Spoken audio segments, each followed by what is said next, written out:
దేశవ్యాప్తంగా ప్రస్తుతం జమిలి ఎన్నికల గురించి అందరూ చర్చించుకుంటున్నారు. గత వారం రోజుల కిందట మోడీ ప్రభుత్వం జమిలి ఎన్నికలపై 100 అడుగులు ముందుకేసింది.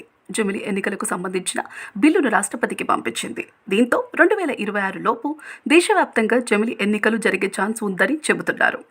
అయితే ఇలాంటి నేపథ్యంలో ప్రాంతీయ పార్టీల భవిష్యత్తుపై అందరూ ఆందోళన పడుతున్నారు.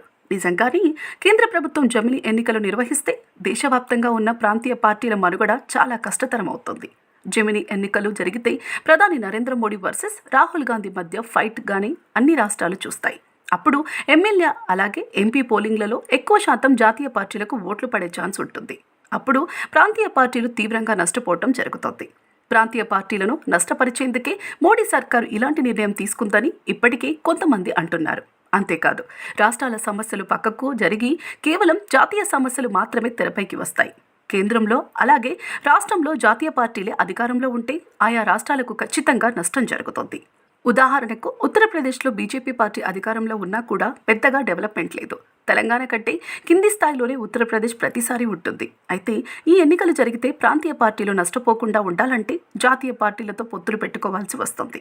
అలా పెట్టుకున్నా కూడా జాతీయ పార్టీలదే హవా కొనసాగుతుంది. పొత్తులు కాకుండా మరొక మార్గం ఏంటంటే అన్ని ప్రాంతీయ పార్టీలు ఏకమై థర్డ్ ఫ్రంట్గా ఏర్పడాలి. అయితే మన దేశ చరిత్రలో థర్డ్ ఫ్రంట్ సక్సెస్ అయిన దాఖలాలు లేవు. ప్రాంతీయ పార్టీలు ఏకమైతే ఎవరో ఒకరు గొడవలు చేసే ఛాన్స్ ఉంటుంది. కాబట్టి ఈ జమిలి ఎన్నికలు మాత్రం ప్రాంతీయ పార్టీల మనుగడకే ప్రమాదాన్ని తీసుకురావచ్చు.